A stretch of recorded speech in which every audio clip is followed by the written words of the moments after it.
السلام علیکم دوستو، آپ دیکھ رہے ہیں انفو ایٹ جواد۔ ہیکل سلیمانی اور قوم اسرائیل کا وجود۔ ہیکل سلیمانی در حقیقت ایک مسجد یا عبادت گاہ تھی جو حضرت سلیمان علیہ السلام نے اللہ کے حکم سے جنات سے تعمیر کروائی تھی تاکہ لوگ اس کی طرف منہ کر کے یا اس کے اندر عبادت کریں۔ ہیکل سلیمانی کی تعمیر سے پہلے یہودیوں کے ہاں کسی بھی باقاعدہ ہیکل کا نہ کوئی وجود اور نہ اس کا کوئی تصور تھا۔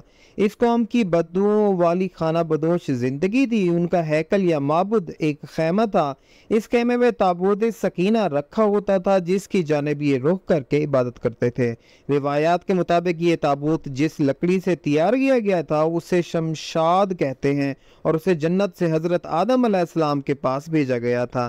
یہ تابوت نسل در نسل انبیاء سے ہوتا ہوا حضرت موسیٰ علیہ السلام کے تک پہنچا تھا۔ اس مقدس صندوق میں حضرت موسیٰ علیہ السلام کا عصا، من و سلوہ اور دیگر انبیاء کی یادگاریں تھیں۔ یہودی اس تابوت کی برکت سے ہر مصیبت پریشانی کا حل تلاش کر لیا کرتے تھے۔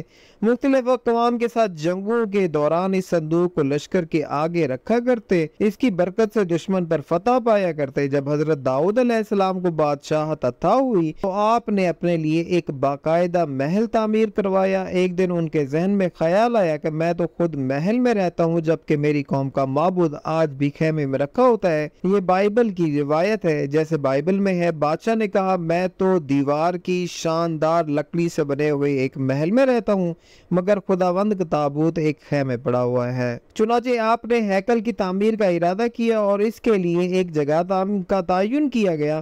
ماہرین نے آپ کو مشورہ دیا کہ اس ہیکل کی تعمیر آپ کے دور میں ناممکن ہے، آپ اس کا ذمہ اپنے بیٹے حضرت سلیمان علیہ السلام کو دے دیجئے۔ چنانچہ حضرت سلیمان علیہ السلام نے اپنے دور حکومت کے چوتھے سال میں اس کی تعمیر کا باقاعدہ آغاز کیا تھا۔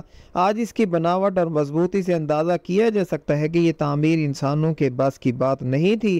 اتنے بھاری اور بڑے پتھروں کو ان جنات کی طاقت سے چنا گیا تھا جن پر حضرت سلیمان علیہ السلام کی حکومت تھی۔ ہیکل کی پہلی تعمیر کے دوران ہی حضرت سلیمان علیہ السلام اس دنیا سے رخصت ہو گئے، لیکن جنات کو پتہ نہ چل سکا اور انہوں نے ہیکل کی تعمیر مکمل کر دی۔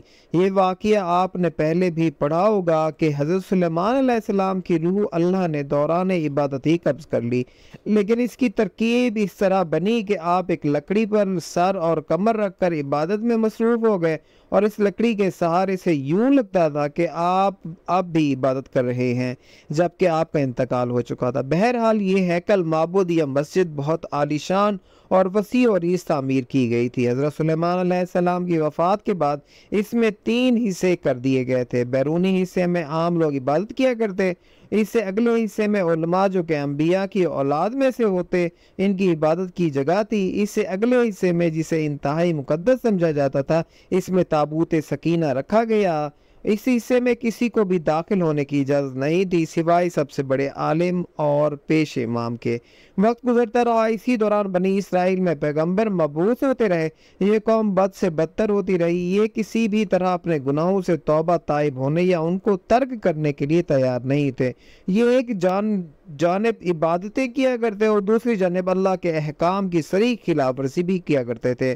ان کی اس دوگلی روش سے اللہ پاک ناراض ہو گیا۔ ان کے پاس ایک بہت بڑی تعداد میں انبیاء بھی بھیجے گئے لیکن یہ قوم سدھرنے کو تیار نہ تھی، حتیٰ کہ ان کی شکلیں تبدیل کر کے بندر اور سور تک بنائی گئیں، لیکن یہ گناہوں سے باز نہ آئے۔ تب اللہ نے ان پر لعنت کر دی۔ 586 ء میں بخت نصر نے ان کے ملک پر حملہ کیا، ان کا ہیکل مکمل طور پر تباہ و برباد کر دیا۔ ہیکل سے تابوت سکینہ نکالا، 6 لاکھ کے قریب یہودیوں کو قتل کیا، تقریباً 2 لاکھ یہودیوں کو قید کیا اور اپنے ساتھ بابل عراق لے گیا۔ شہر سے باہر یہودی غلاموں کی ایک بستی تعمیر کی جس کا نام تل ابیب رکھا گیا۔ 70 سال تک ہیکل صفحہ ہستی سے مٹا رہا۔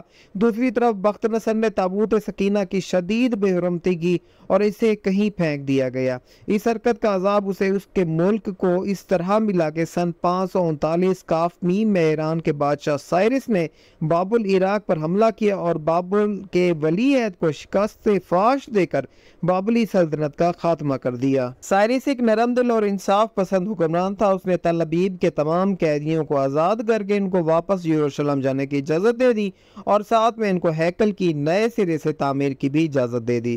ساتھ میں اس کی تعمیر کے لیے ہر طرح کی مدد فراہم کرنے کا وعدہ بھی کر لیا۔ چنانچہ ہیکل کی دوسری تعمیر 537 کافمی میں شروع ہوئی، لیکن تعمیر کا کام سر انجام دینے والوں کو اپنے ہم وطن دشمنوں کی اتنی زیادہ مخالفت کا سامنا کرنا پڑا کہ تعمیرات کا کام جلد ہی عملی طور پر بند ہو گیا اور دارا اول کے دور حکومت تک مداخلت ہی کا شکار رہا۔ اس کی حکمرانی کے دوران سال میں حضرت زکریا علیہ السلام نے وہاں کے گورنر زروبابل اور سردار کاہن یوشوا کی حوصلہ افزائی کی کہ وہ ہیکل کی تعمیر ثانی کی دوبارہ کوشش کریں۔ انہوں نے مثبت رد عمل کا اظہار کیا اور پوری قوم کی پرجوش تائید اور ایرانی حکام اور بذات خود بادشاہ کی اشیر بات سے ہیکل ثانی اپنی اضافی تعمیرات سمیت 4.5 سال کے عرصے میں 520 سے 515 کاف میم تک پائے تکمیل کو پہنچا، لیکن اس بار اس میں تابوت سکینہ نہیں مل سکا۔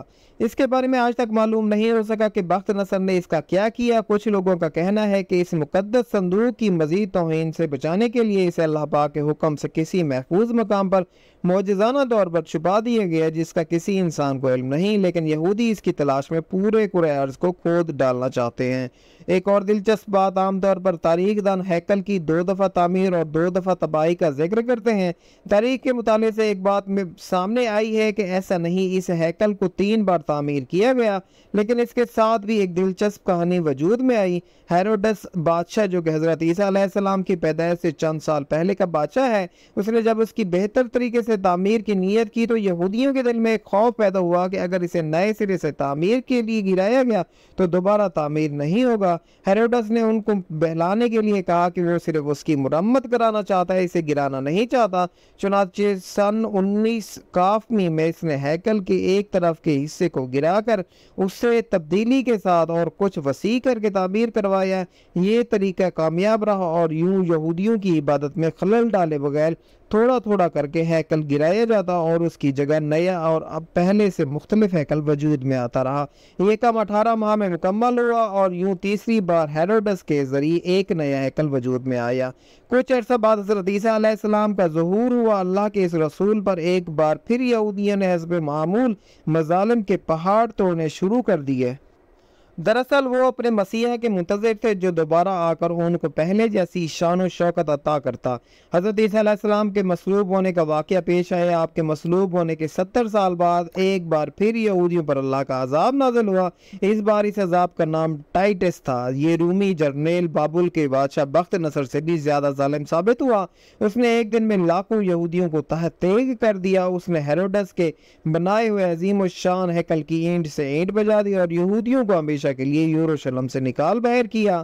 یہودی پوری دنیا میں بکھر کر اور رسوا ہو کر رہ گئے۔ کم و بیش 1800-1900 سال تک بھٹکنے کے بعد برطانیہ نے جب فلسطین پر قبضہ کیا تو ساتھ ہی ایک ناجائز بچے اسرائیل کو فلسطین میں جنم دے دیا اور یوں صدیوں سے دھکے کھانے والی قوم کو ایک بار پھر اس ملک اسرائیل میں اکٹھے ہونے رہنے کی اجازت مل گئی۔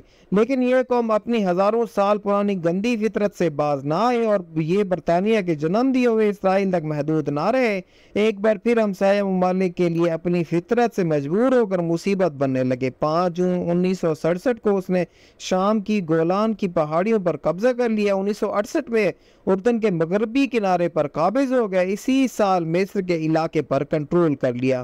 آج اس قوم کی شرارتیں اور پھرتیاں دیکھ کر اندازہ ہوتا ہے کہ یہ آج سے 2-3 ہزار سال پہلے بھی کس قدر سازشی رہے ہوں گے، جس کی وجہ سے اللہ نے ان پر لعنت کر دی تھی۔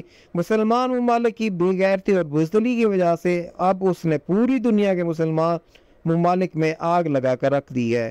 اب ان کا اگلا مشن جلد از جلد اسی ہیکل کی تعمیر ہے اور اس ہیکل میں تخت داؤد اور تابوت سکینہ کو دوبارہ رکھنا ہے تاکہ ایک بار پھر یہ اپنے مسیح یعنی یہودی زبان کا لفظ یعنی مسیحا کے آنے پر پوری دنیا پر اپنی حکومت قائم کر سکیں، اور وہ یہ کام انتہائی تیز رفتاری سے کر رہے ہیں۔ اس ہیکل کی تعمیر کے نتیجے میں یہ پوری دنیا جنگ کی آگ میں لپٹ جائے گی۔ امریکہ کے صدر ڈونلڈ ٹرمپ کا اسرائیل کے دارالخلافہ کی تبدیلی کا اعلان بھی اسی سلسلے کی ایک کڑی ہے، لیکن مسلمان اقوام کو کوئی پرواہ نہیں ہے۔ آپ اندازہ کیجئے یہودیوں کو جس بستی تل ابیب میں بخت نصر نے قیدی بنا کر رکھا تھا، وہ اس کو آج تک نہیں بھولے۔ انہوں نے اسرائیل بنانے کے بعد اپنے ایک شہر کا نام تل ابیب رکھ لیا، جبکہ ہم مسلمان اس مسجد اقصی کو بھی بھول چکے ہیں جہاں ہمارے نبی کریم صلی اللہ علیہ وآلہ وسلم نے معراج کا سفر شروع کیا تھا۔ یہودی آج تک بار بار گرائے گئے ہیکل کو نہیں بھولے، حتیٰ کہ اس میں رکھے تابوت سکینہ کی تلاش میں پوری دنیا کو کھود دینا چاہتے ہیں۔